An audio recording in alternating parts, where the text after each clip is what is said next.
Canal Escute Áudio Novel. Se inscreva. Novel Teoria Fanfic.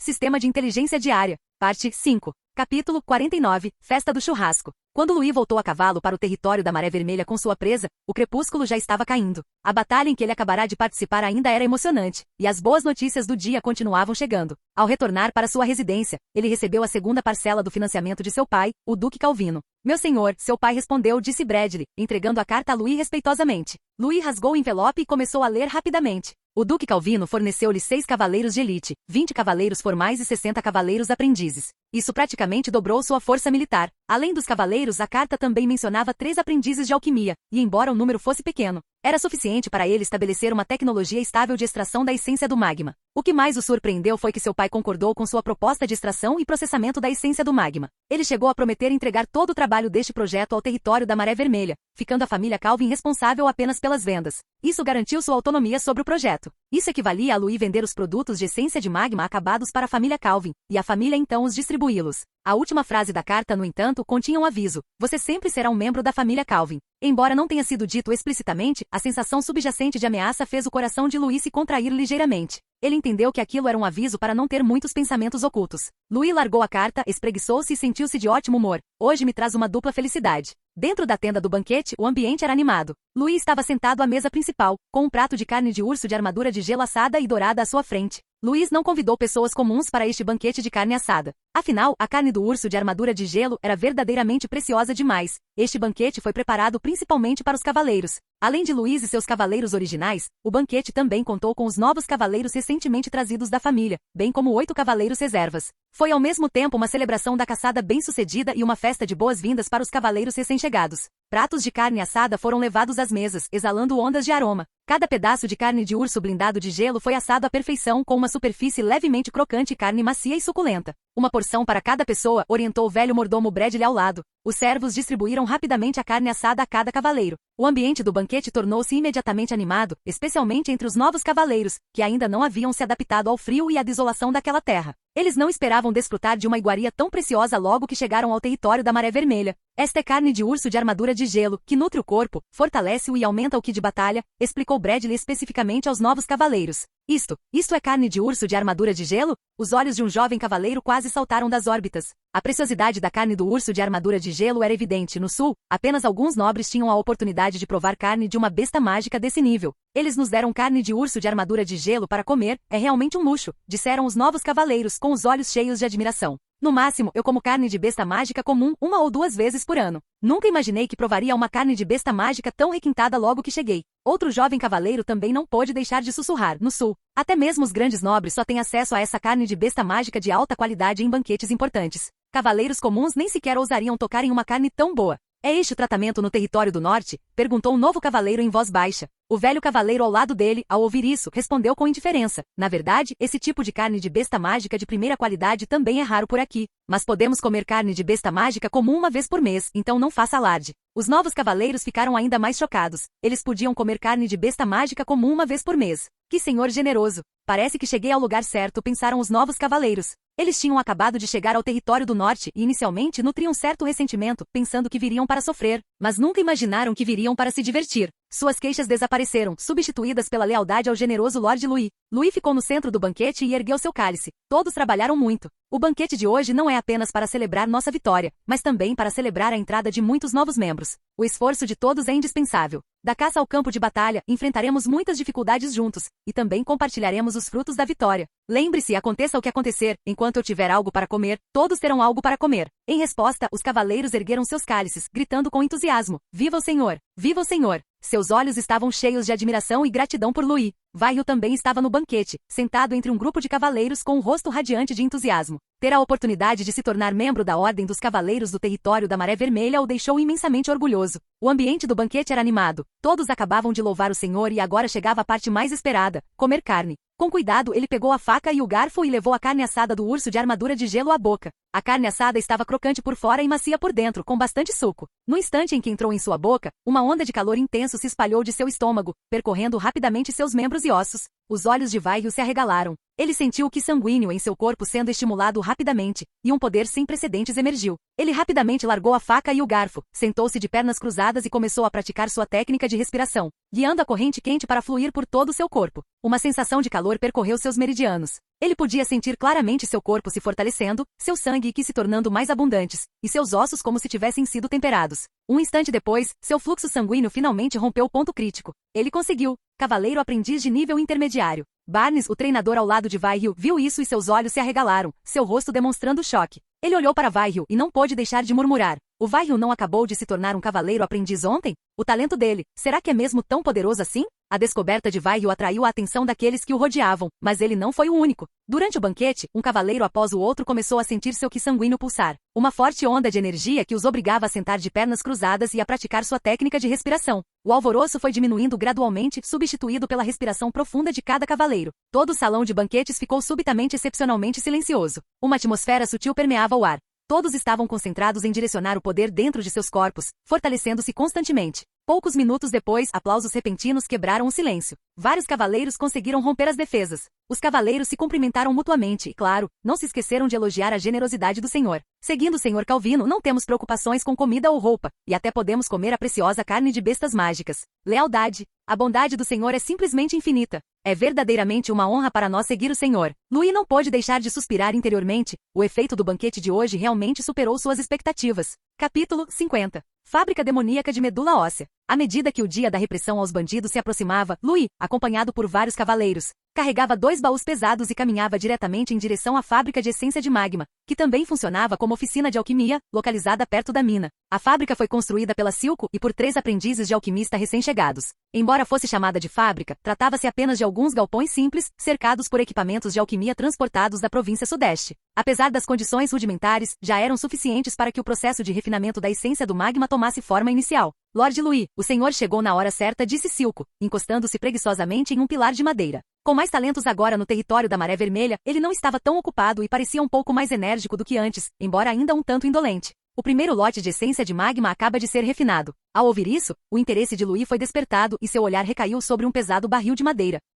O recipiente estava cheio de um pó roxo escuro, que brilhava sutilmente com uma leve aura mágica, parecendo fino e suave. Louis estendeu a mão e pegou uma pitada, sentindo uma sensação extremamente suave na ponta dos dedos, e não pôde deixar de exclamar. Será esta a essência do magma? Isso mesmo, disse Silco, dando um tapinha no barril. Só este barril vale pelo menos 50 moedas de ouro no mercado. O olhar de Louis mudou sutilmente. 50 moedas de ouro não eram uma quantia pequena. Era suficiente para comprar 100 escravos ou sustentar 2 cavaleiros formais por um ano. E isso foi apenas o resultado de uma produção experimental em pequena escala. Ao pensar na enorme mina de medula mágica em seu território, a empolgação de Louis aumentou. No entanto, ele também sabia que ainda havia muitas dificuldades a serem superadas para uma produção em larga escala. A própria extração da medula mágica era repleta de riscos. Um pequeno passo em falso poderia desencadear um desabamento. Além disso, seus equipamentos e pessoal disponíveis estavam longe de ser suficientes. Este barril de essência de magma representava toda a sua produção da semana. Bom trabalho! Louis imediatamente tirou 20 moedas de ouro e as entregou a Silco. Depois deu 10 moedas de ouro a cada um dos 3 aprendizes de alquimista.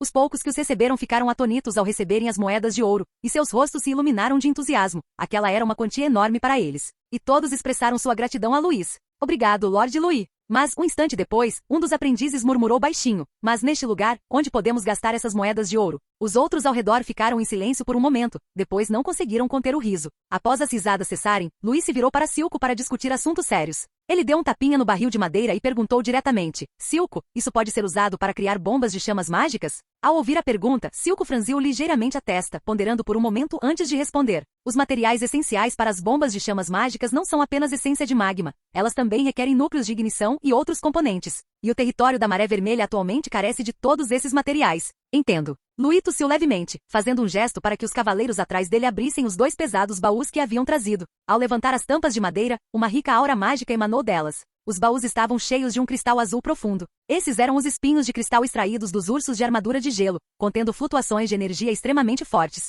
Silco e os 3 aprendizes de alquimista congelaram, com os olhos arregalados e a respiração acelerada. Isto é material de alquimia de primeira qualidade, exclamou um aprendiz entusiasmado. Se usado corretamente, é suficiente para criar itens mágicos de alto nível. Silco se recuperou e perguntou incerto. Você está pensando em? Louis deu um tapinha no peito. Com isso, agora podemos fazer bombas de chamas mágicas? Silco ficou atônito por um momento, depois assentiu atordoado. Mas no segundo seguinte, ele balançou a cabeça abruptamente, com uma expressão incrédula no rosto. Não, isso é um desperdício. A essência de magma já é preciosa o suficiente. E adicionar cristais de urso de armadura de gelo? Usar esses dois materiais de primeira linha para criar bombas de chamas mágicas. Isso é simplesmente desperdiçar recursos preciosos. Se esses materiais fossem usados em armas, armaduras ou itens mágicos, seu valor seria muito maior do que o de bombas de chamas mágicas comuns. Louis, no entanto, acenou com a mão em sinal de desdém, dizendo, se for possível, então façam. Façam-nos o mais rápido possível. Preciso deles com urgência. Silco suspirou. Já que Lord Louis assim disse, vamos concluir o trabalho o mais rápido possível. Preciso deles até depois de amanhã, no máximo, estabeleceu Louis, dando o prazo final.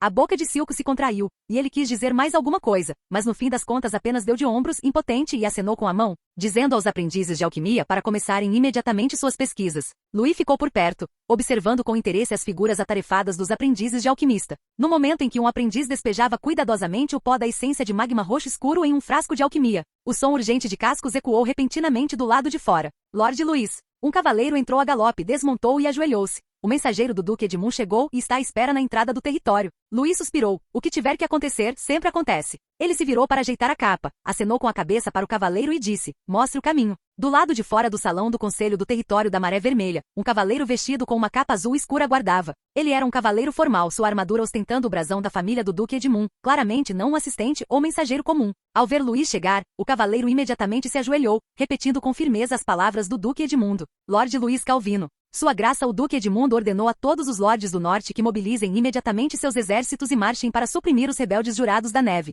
Dito isso, ele retirou da cintura uma carta lacrada com o selo do Duque e a apresentou com as duas mãos. Louis pegou o envelope, rasgou-o e examinou rapidamente o conteúdo. O tom da carta era extremamente severo, especificando claramente a hora de reunião e ordenando que todos os lordes do norte liderassem pessoalmente suas tropas até o ponto de encontro. Cada lorde era obrigado a destacar um certo número de soldados, e qualquer atraso ou desobediência seria considerado um ato de traição contra o Império. Ao final da carta foi especificamente mencionado que o ponto de encontro de Louis era a cidade da Águia de Neve. Cidade da Águia de Neve, uma importante fortaleza militar no norte, também era território do Conde Fierce. Conde Fierce também foi governador do Condado Pico de Neve, responsável por governar todos os territórios menores dentro do Condado Pico de Neve. O território da Maré Vermelha era, nominalmente, uma de suas jurisdições. No entanto, devido à política de isenção fiscal de que gozavam os lordes pioneiros, aliada à vastidão do norte, Louis ainda não havia interagido formalmente com esse conde. Louis fechou a carta, olhou para o mensageiro e disse, chegarei ao ponto de encontro na hora marcada. Ao ouvir isso, o cavaleiro fez uma reverência e imediatamente se virou para partir, galopando em direção ao próximo território. Só quando a figura do cavaleiro desapareceu na distância, Louis baixou a cabeça novamente, relendo cuidadosamente a carta e calculando as horas. Ainda faltavam alguns dias para os preparativos antes da expedição oficial.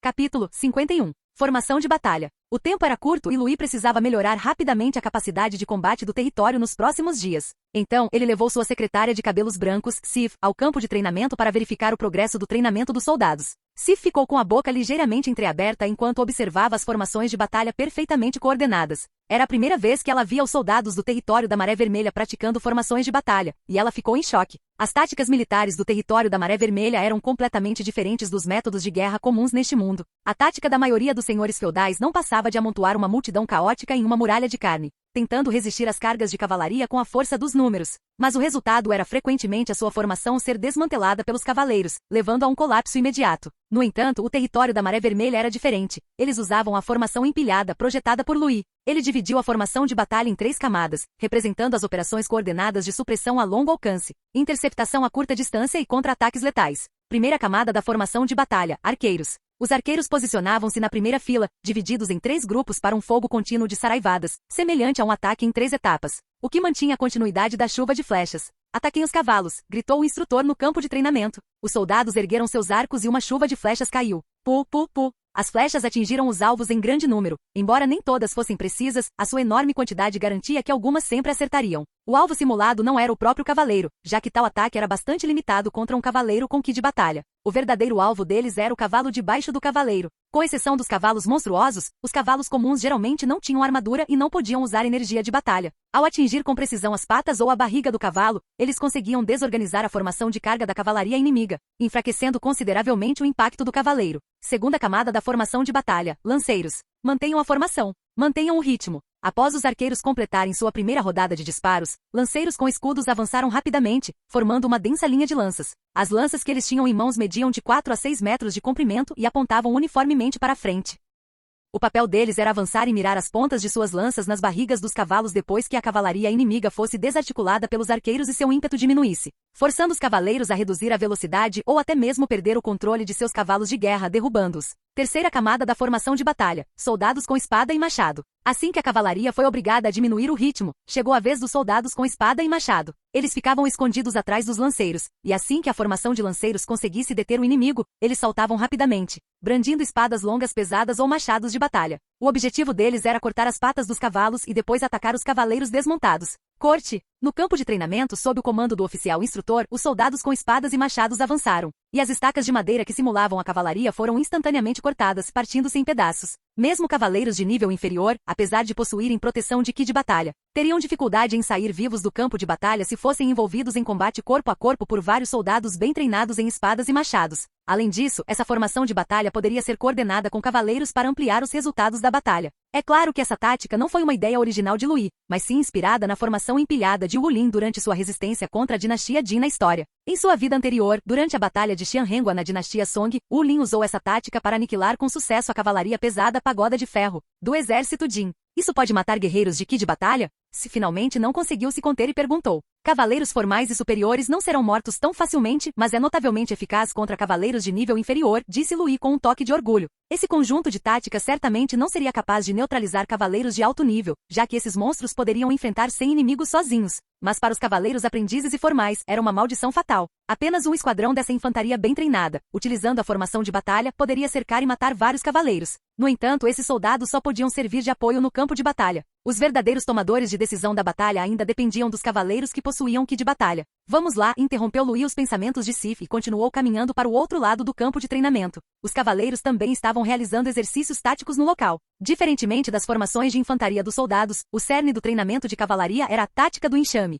Essa foi a principal tática que Louis aperfeiçoou com base no ambiente do norte. No amplo campo de treinamento, os cavaleiros eram divididos em várias pequenas equipes, cada uma liderada por 3 a 5 cavaleiros formais e composta por 10 a 20 cavaleiros aprendizes. Eles atacavam continuamente inimigos imaginários vindos de diferentes direções. Em resumo, a tática foi dividida em 3 etapas: assédio, finta, fogo concentrado. Uma pequena equipe aproximou-se rapidamente do alvo, lançando dardos ou armando arcos para o hostilizar, e em seguida retirou-se imediatamente. Outra pequena equipe lançou um ataque pela lateral, criando a ilusão de uma carga da força principal, forçando o inimigo a deslocar sua linha defensiva. As duas equipes se revezavam no ataque, hostilizando o inimigo. Finalmente, aproveitando o momento de hesitação do inimigo, uma equipe de cavalaria oculta surgiu repentinamente, concentrando seu ataque em alvos-chave para infligir o máximo de dano em pouco tempo. Ao longo de todo o processo, os cavaleiros mantiveram alta mobilidade, nunca enfrentando o inimigo de frente, mas sim desgastando-o repetidamente e buscando suas fraquezas. Assim que o inimigo demonstrasse qualquer sinal de cansaço ou o comandante cometesse um erro, os cavaleiros aproveitariam a oportunidade para concentrar suas forças e lançar um ataque surpresa fatal.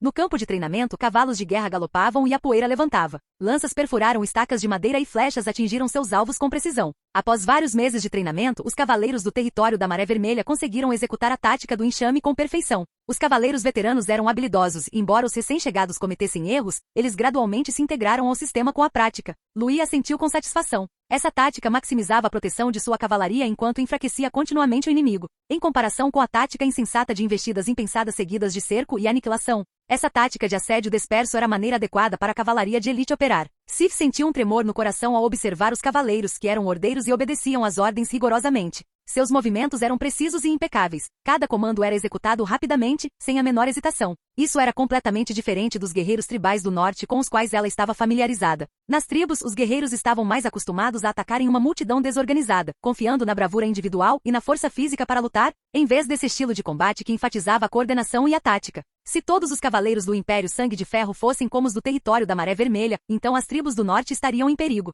Suas mãos se fecharam levemente, seu coração pesado. Como antiga princesa da tribo Lua Fria, ela naturalmente desejava que todos os traidores fossem mortos, especialmente aqueles que envenenaram seu pai e mataram sua mãe, irmãos e irmãs. Ela desejava que eles morressem sem um lugar para serem enterrados. Mas se o Império realmente varreu o norte com toda a sua força, o que aconteceu com os membros inocentes das tribos que seu pai protegia? No que você está pensando? Vamos para a oficina de alquimia. A voz de Louis interrompeu os pensamentos desordenados de Sif. Ela voltou à realidade, olhou para Louis e, por fim, não disse nada, seguindo em silêncio. Louis olhou para o exército cada vez mais poderoso no campo de treinamento, sentindo-se satisfeito. Os soldados já eram proficientes no uso de formações de batalha, e a tática do enxame dos cavaleiros havia se consolidado. Sua força de combate era várias vezes maior do que antes de chegarem ao território da Maré Vermelha. Muito bem, a próxima é a bomba de chamas demoníacas. Se a equipe de Silco já tivesse obtido sucesso em sua pesquisa, Louis teria ainda mais confiança na batalha que se aproximava. Se ainda não estivesse terminado, Louis soltou um resmungo baixo, já tendo uma contramedida em mente. Ele faria Silco trabalhar horas extras até terminar. Ele o faria trabalhar até a morte. Ele puxou as rédeas, incitando seu cavalo de guerra a seguir em frente. Sif também montou em seu cavalo, e os dois, juntamente com seus cavaleiros acompanhantes, galoparam em direção à oficina de alquimia.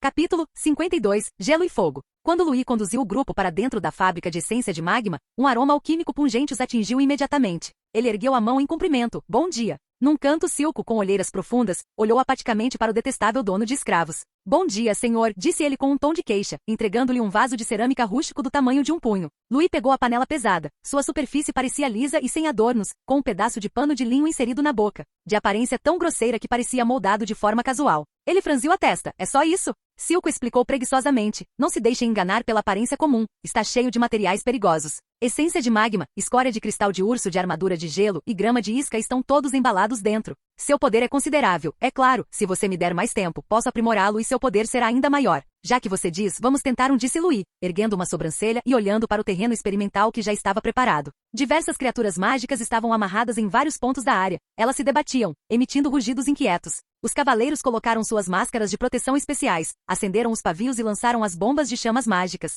O vaso de cerâmica girou no ar, descrevendo um arco, e atingiu com precisão o centro do terreno experimental. Bum! Primeira fase, rajada de gelo. No instante em que a bomba de chamas mágicas explodiu, uma luz azul brilhou, os cristais da armadura de gelo do urso se estilhaçaram, liberando uma corrente de ar extremamente fria. O ar subitamente se contraiu, como se todo o espaço fosse violentamente puxado por uma mão invisível. A pelagem de várias criaturas mágicas ficou instantaneamente coberta de gelo, seus membros se contraindo e retraindo. Então, eles foram arrastados à força por aquela forte sucção em direção ao núcleo da explosão. Eles soltaram uivos lancinantes, seus cascos e garras batendo freneticamente no chão, mas eram impotentes para se libertar. Fase 2, incineração. Quando estavam prestes a se libertar da força da correnteza fria, a próxima onda de desastre desceu. A essência do magma entrou em combustão espontânea repentinamente, e violentas chamas irromperam. A penugem da grama parecia ser catalisada por alguma força invisível, devorando freneticamente o oxigênio do ar. As chamas, como um líquido fluido, aderiram firmemente às criaturas mágicas, espalhando-se por sua pelagem. Como serpentes venenosas e sedentas de sangue, elas penetravam em cada fenda da pele, roendo freneticamente a carne e o sangue.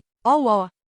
Os olhos de uma besta mágica foram queimados pelas chamas, explodindo instantaneamente, seus fluidos corporais evaporando em uma tênue fumaça branca, e o ar quente expelido de sua boca e nariz se transformando instantaneamente em pó seco. O ar estava impregnado com um cheiro de queimado e carbonizado que causava náuseas. Fase 3, corrosão tóxica. Uma fumaça preta subiu lentamente. Não se tratava de brasas comuns, mas sim de gás altamente tóxico liberado após a queima da essência do magma. As primeiras criaturas mágicas afetadas convulsionaram violentamente, seus membros se contraindo freneticamente, e gritos lancinantes escaparam de suas gargantas. A carne e o sangue em seus ferimentos começaram a apodrecer rapidamente, como se tivessem sido dilacerados por uma mão invisível, revelando ossos brancos e nus. Eles lutaram, rugiram, rolaram e finalmente... silêncio. Cinzas se espalharam e o ar ficou impregnado com um forte cheiro de enxofre e decomposição carbonizada que persistiu por muito tempo. A cena era um caos, com restos carbonizados incrustados no solo. Até mesmo o solo estava queimado de um marrom escuro, brilhando fracamente, como se aquela terra tivesse sido infectada pela morte. Louis permaneceu imóvel, observando silenciosamente a devastação, em silêncio por um longo tempo. O rosto de Sif estava pálido,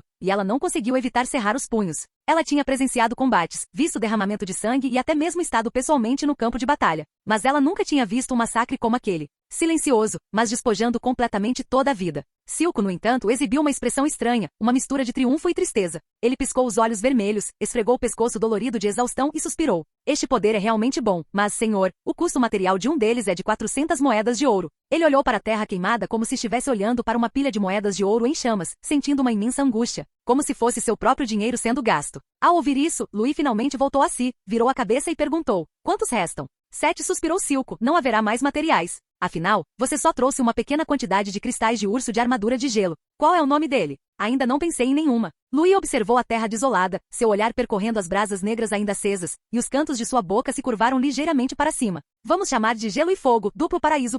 Silco assentiu com a cabeça, achando o nome bastante apropriado. Louis estendeu a mão e deu um tapinha leve no vaso de cerâmica áspero onde estava a bomba. Essa arma era seu último trunfo.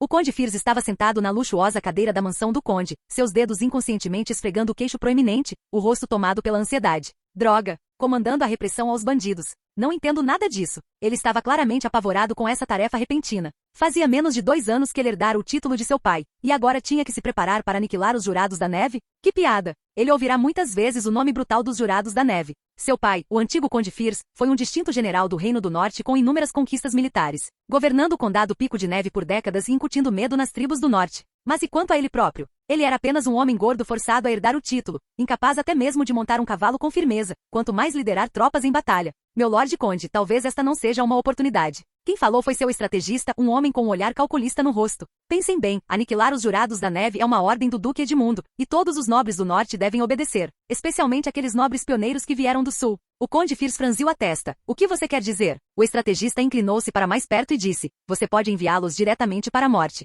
Esses nobres do Sul são inerentemente fracos e seus alicerces ainda não estão estáveis. E esta operação para aniquilar os Jurados da Neve é extremamente arriscada, contanto que seja devidamente planejada, que eles assumam as tarefas mais perigosas e reduzam suas forças. Assim que eles sofrerem pesadas baixas, você, como conde, poderá anexar seus territórios e recursos. Por que não faria isso? Os olhos do Conde Fierce se arregalaram, então era possível fazer assim? O estrategista continuou a atiçar o fogo. Além disso, como você sabe, as antigas famílias nobres do Reino do Norte não têm nenhuma afeição por esses sulistas. Se os sulistas forem completamente exterminados, o Reino do Norte retornará verdadeiramente às mãos do verdadeiro povo do Norte. E aqueles que te menosprezam, aqueles que pensam que você só herdou sua posição por influência de seu pai e é incapaz de governar o Condado Pico de Neve, o que eles pensarão? Eles só terão que admitir que estavam enganados, que você é o verdadeiro governante do Condado Pico de Neve. O Conde Fierce permaneceu em silêncio por alguns segundos. Então, um sorriso sinistro surgiu em seu rosto. Faz sentido. Ele ergueu a taça de vinho, girando suavemente o líquido em seu interior. Ele já havia imaginado em sua mente a cena daqueles nobres do Sul sendo engolidos pelo gelo e pela neve, e ele próprio sendo reverenciado por milhares.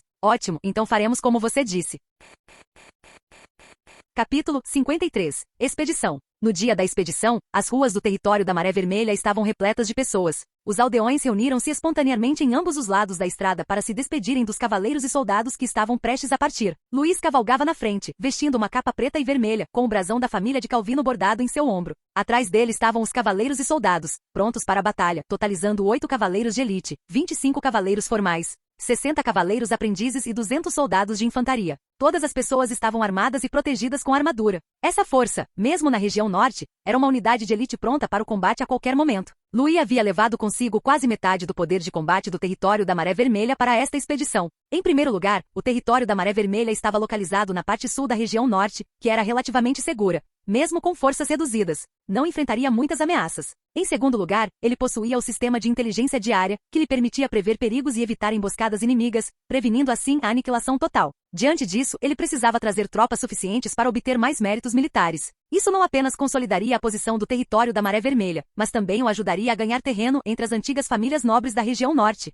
Ele tinha um objetivo: tornar o nome do território da Maré Vermelha conhecido nesta campanha. Em meio à multidão que se despedia deles, Vaio estava na primeira fila, com os olhos cheios de inveja. Como cavaleiro aprendiz, embora já tivesse despertado seu ki de batalha, ele era muito jovem e ainda não dominava as habilidades de cavaleiro. Então foi deixado para trás no território para continuar seu treinamento. Enquanto Vaio observava os majestosos cavaleiros cercando Louis, seu coração se encheu de saudade. Ele também desejava ser uma pessoa assim, capaz de seguir o grande senhor para o campo de batalha. Muito bem, não precisa se despedir, disse Louis, puxando as rédeas do cavalo e observando os aldeões de ambos os lados. Seus rostos demonstravam relutância, mas, acima de tudo, orgulho. Louis declarou em voz alta: obrigado a todos por se despedirem de nós. Não importa qual inimigo esteja à nossa frente, voltaremos vitoriosos. Dito isso, ele puxou as rédeas e disse em voz grave: partam. Cascos de ferro trovejaram, bandeiras de batalha tremularam ao vento, e a poderosa procissão marchou para fora do território da Maré Vermelha. Atrás deles, os aplausos dos moradores ecoavam por todo o território da Maré Vermelha.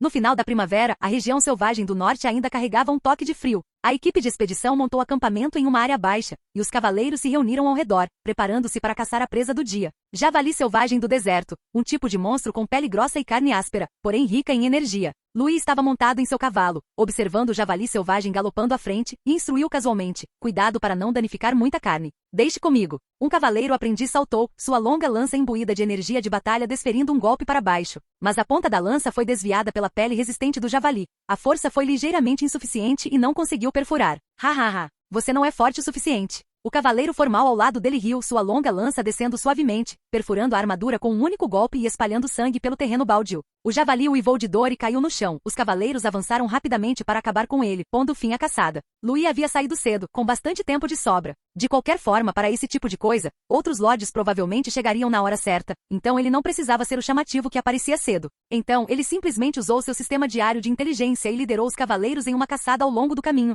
Embora a ameaça de monstros não fosse pequena para esses cavaleiros de elite, contanto que não fosse um monstro de nível alto, eles geralmente conseguiam lidar com ele facilmente. Assim, todos os dias antes de partirem, caçavam um pouco e traziam alguns despojos quando retornavam ao acampamento.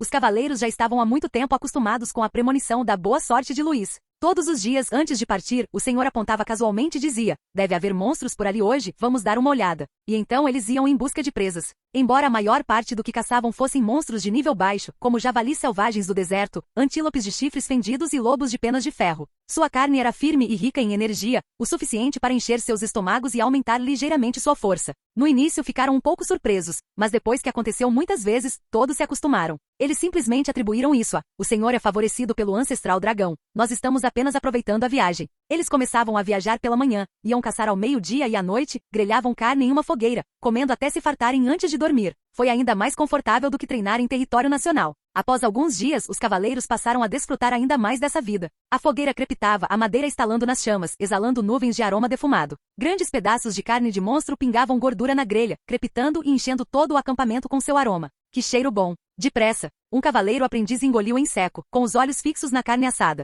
O cavaleiro encarregado de virar a carne riu e repreendeu: qual a pressa? Fica mais gostoso quando está no ponto certo. Os soldados próximos também se reuniram ao redor, e o som da saliva engolindo aumentava e diminuía. Normalmente, o máximo que comiam era pão preto e peixe salgado. Agora eles podiam saborear carne assada fresca à vontade. Parecia um sonho, mesmo que só pudessem comer caça comum. Esta noite é um presente do ancestral dragão. Um soldado de infantaria ergueu animadamente seu odre de vinho e tomou um gole generoso. Outro soldado de infantaria concordou: haha, ir em expedição com o senhor é ainda mais gratificante do que treinar no território. Essa atmosfera não dava a impressão de ser uma expedição. Parecia mais um passeio de primavera, não era? Louis olhou em volta. Os cavaleiros estavam relaxados, sentados ao redor da fogueira. Alguns cortavam carne com adagas, outros tinham preparado uma panela para ferver sopa de ossos de monstros, alguns erguiam suas canecas e riam, e outros simplesmente agarravam pedaços inteiros de carne e os devoravam. Quem sai em uma expedição para reprimir bandidos e vive tão confortavelmente? Mas ao ver os rostos sorridentes e as expressões de satisfação dos soldados enquanto comiam, ele acabou balançando a cabeça e sorrindo. Não importa, trabalhe e descanse. Nesse instante, um cavaleiro aproximou-se rapidamente e informou a Louis: senhor, encontramos a tropa do Barão Yoin no lado leste. Eles estão vindo para cá. Louis ficou ligeiramente surpreso, e a figura redonda surgiu imediatamente em sua mente. A gordinha baixinha que sempre o chamava de chefe com um sorriso. Isso mesmo, o território dele também ficava perto, e ele provavelmente precisaria se reunir na cidade da Águia da Neve também. Ah, é? Que coincidência. Mal ele suspirou, um som rápido de cascos veio de longe. Chefe! Acompanhado por um grito familiar, um cavaleiro de forma oval surgiu correndo. Yoin Arvai saltou do cavalo e correu animadamente em direção a Louis, com uma expressão de entusiasmo há muito não vista no rosto. Louis olhou para ele por um instante. Yoin realmente havia perdido muito peso. A massa redonda de carne que ele costumava ser agora tinha se tornado oval, embora ele ainda fosse essencialmente um gordo. Mas no segundo seguinte, o olhar de Yoin foi atraído pela carne assada junto à fogueira. Ele olhava fixamente, com o pomo de Adão a mover-se subitamente. Gole! O som da deglutição era particularmente nítido no vento noturno. A boca de Louis se contraiu levemente, ele casualmente arrancou um pedaço de carne assada e ofereceu: quer um pouco? Yoin assentiu freneticamente com os olhos brilhando. Ele imediatamente pegou a carne assada e deu uma grande mordida, com uma expressão de pura felicidade no rosto. Canal Escute Áudio Novel. Capítulo 54. Zachary Dias. O ar estava impregnado com o aroma de carne assada, carregando o cheiro gorduroso único das criaturas mágicas que fazia a gente salivar. Uau, está tão delicioso! Yoin mordiscava furiosamente a carne assada, reclamando indistintamente. Faz séculos que não como carne fresca de besta mágica. Ele deu uma mordida com o rosto cheio de satisfação, mas de repente se lembrou de seu dilema e seu humor despencou instantaneamente. Louis comeu sua carne enquanto observava a aparência atual de Yoin. De fato, ao contrário do bom humor que demonstrava quando chegou ao território do norte, Yoin agora exibia sinais evidentes de vicissitudes e havia perdido muito peso. Este lugar terrível no território do norte é simplesmente impróprio para humanos. reclamou Yoen para Lui enquanto comia. O solo congelado do meu território não permite o cultivo de nada. E os moradores do território são preguiçosos e têm medo de dificuldades. Eles não vão cultivar a terra se você lhes der um arco. E não vão usar arcos de caça se você lhes der arcos. Eles ficam o dia todo esperando eu distribuir comida de ajuda humanitária. Todos me tratam como filantropo número 1 do território do norte. Lui o consolou. Contanto que você supere o período inicial e planeje com calma, as coisas acabarão melhorando.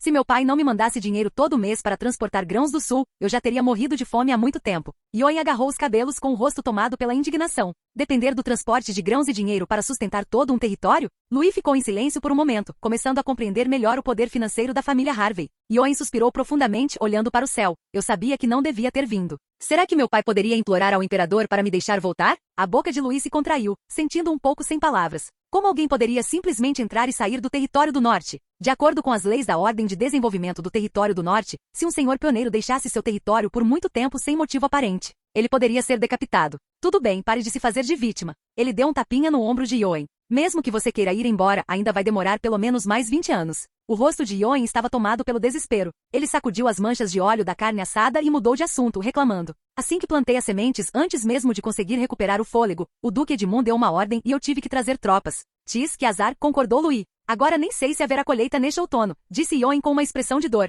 Com raiva, ele enfiou o espeto de carne na fogueira. Não deveriam cuidar desse tipo de coisa para aqueles antigos nobres do território do norte? Por que estão fazendo nós, nobres pioneiros recém-chegados, participarmos da brincadeira? E são os jurados da neve. Ouvi dizer que são um bando de lunáticos. Você mesmo disse isso, nobres pioneiros recém-chegados, Lui deu de ombros, sem antecedentes, sem fundamentos. Não somos nós a melhor carne de canhão? O sorriso de Yoen congelou instantaneamente, como se ele tivesse percebido algo de repente. Um instante depois, ele balançou a cabeça, não querendo se deter nesse assunto pesado, e mudou o tom. A propósito, chefe, tem mais uma coisa. Ele mordiscou a carne assada, dizendo indistintamente, você conhece os Ashari Dias, não é? Um descendente da família Dias? Lembro-me que o território dele também fica por perto, respondeu Lui. Sim, ele enviou convites, querendo reunir todos os nobres pioneiros do sul do condado Pico de Neve, dizendo que queria realizar um banquete antes da expedição. Yoen balançou o espeto de carne na mão. Você recebeu um convite? Lui fez uma pausa e em seguida balançou a cabeça lentamente. Yoen ficou atônito com uma expressão um tanto estranha. Hã? Não acredito, você... Não pense nisso, o motivo é simples, zombou Lui, virando a carne casualmente sobre o fogo. Zachary quer ser o chefe desses senhores pioneiros e me excluir, só isso.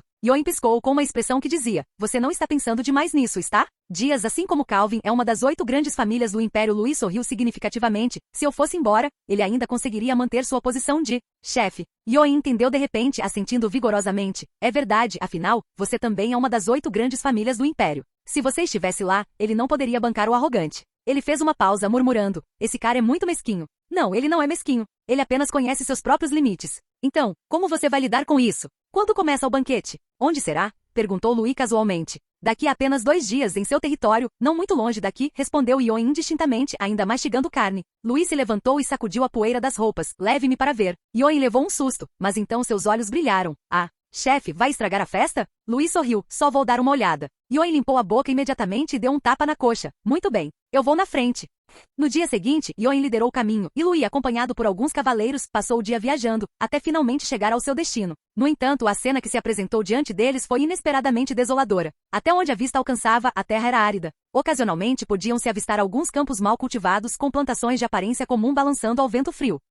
Casas dispersas se espalhavam pelo terreno, a maioria construída de madeira, com estruturas simples, e alguns telhados até apresentavam goteiras. Os moradores do território vestiam roupas gastas, tinham expressões apáticas e a cabeça baixa, ocupados com suas tarefas. Eles observaram a procissão dos cavaleiros com pouca emoção nos olhos, nem medo nem expectativa, como se tivessem se tornado insensíveis às suas próprias vidas. Lui franziu a testa. Um lugar como este, se estivesse em território afetado pela maré vermelha, seria demolido e reconstruído. Mas Yoen cruzou os braços e assentiu. Esse cara está se saindo muito bem, só um pouco pior do que eu. Lui ficou atônito, suspeitando que tivesse entendido errado. Ele olhou para trás, para as expressões dos moradores do território, depois para as casas dilapidadas e para a terra árida aparentemente infinita. Isso foi considerado bom? No momento em que estava prestes a falar, um pensamento repentino lhe ocorreu. Tal território era a norma para os senhores pioneiros no território do norte. Falta de recursos adequados, planejamento inadequado e fornecimento estável de materiais. Em um ambiente tão frio e hostil, conseguir evitar que os moradores do território morressem de fome. Construir algumas casas e praticar a agricultura já era considerado um sucesso. E quanto a ele próprio? A prosperidade e a estabilidade do território da Maré Vermelha não se assemelhavam em nada a um território recém-criado. Eram até melhores do que as de muitas famílias tradicionais do território do norte. A premissa era que ele era um transmigrador e que possuía o sistema diário de inteligência como sua ferramenta essencial. Com essa trapaça, ele podia saber onde havia recursos, onde havia criaturas mágicas, como evitar perigos e como maximizar o uso das condições disponíveis. Se fosse qualquer outra pessoa, seria impossível alcançar esse resultado. Louis disse a Yoen: depois que eliminarmos os jurados da neve desta vez, você poderá vir ao território da Maré Vermelha para ver. É muito melhor do que aqui. Yoen assentiu sem hesitar. Claro, você é meu chefe.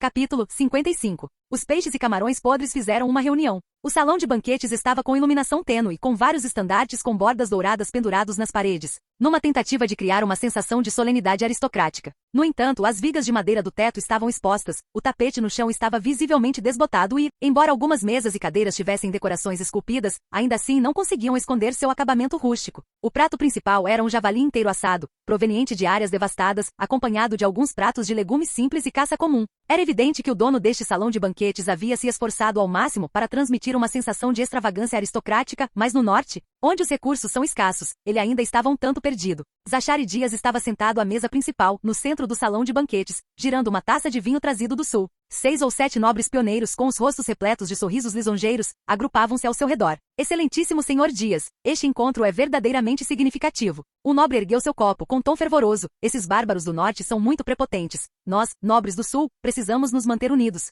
É uma verdadeira sorte para todos nós que o Senhor possa intervir e assumir o controle da situação. Exatamente, Vossa Excelência Dias. Enquanto nós, nobres pioneiros, estivermos unidos, os bárbaros do norte talvez não consigam nos subjugar. Outra pessoa assentiu em concordância com um toque de bajulação no olhar. Zachary ergueu sua taça de vinho e a girou suavemente. A união é certamente uma coisa boa. Afinal, as regras são feitas por eles. Se não quisermos ser explorados, então devemos lutar por nós mesmos. Os nobres ao seu lado assentiram repetidamente, aproveitando a oportunidade para concordar. Vossa Excelência tem razão. Em vez de esperarmos que nos deem migalhas, é melhor tomarmos a iniciativa. Zachary segurava sua taça de vinho, bastante satisfeito com o elogio. A maioria dos senhores pioneiros do sul do condado Pico de Neve já havia chegado. Essa conquista foi suficiente para comprovar sua influência. Esses indivíduos lutaram sozinhos, sem qualquer base ou experiência, e foram facilmente intimidados pelos nobres locais do norte. Por isso precisavam desesperadamente de um apoiador. E a sua identidade como membro da família Dias foi a melhor escolha que fizeram. Se ele conseguisse tornar esses nobres dependentes dele, então uma força real poderia ser formada, e ele também poderia ter um certo nível de influência nessa área.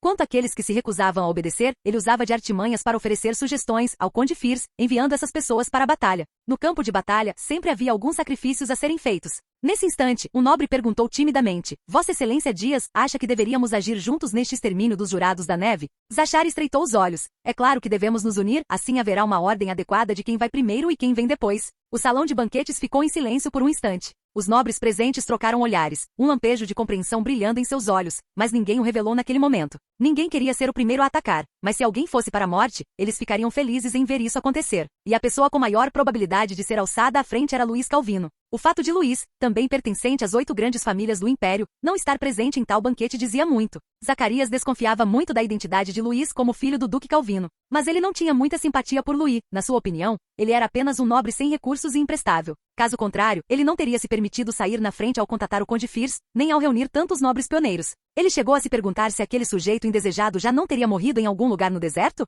Nesse instante, uma comoção repentina irrompeu do lado de fora do salão de banquetes. Dengue! As grandes portas foram abertas com um empurrão e um vento frio invadiu o ambiente. Louis entrou seguido por Yoen. Os nobres presentes ficaram atônitos, especialmente Zachary, mas ele rapidamente recuperou a compostura, exibindo um sorriso elegante. Louis examinou a sala com o olhar, sentindo-se muito aliviado. Ah, um encontro de peixes podres e camarões. Um sorriso irônico surgiu em seus lábios. O que eu não sou bem-vindo? Zacarias levantou-se, fingindo entusiasmo. Sua Excelência Calvino, seja bem-vindo, seja bem-vindo. Louis caminhou lentamente em direção à mesa do banquete. Yoen me disse que haveria um banquete aqui, então vim dar um passeio depois do jantar. Seu olhar recaiu sobre o javali assado que estava sobre a mesa e seu tom indiferente. Este é o prato principal? Yoen, por outro lado, foi completamente desinibido. Ele pegou casualmente um pedaço de carne, deu uma mordida e franziu a testa. O sabor é medíocre, pior do que o que damos aos nossos escravos. O ar ficou instantaneamente em silêncio por alguns segundos. Algumas pessoas tinham expressões sutis, enquanto outras baixavam a cabeça, fingindo beber vinho. Zachary franziu levemente a testa, depois sorriu e ergueu sua taça de vinho. A presença de Vossa Excelência Calvino realmente ilumina o banquete.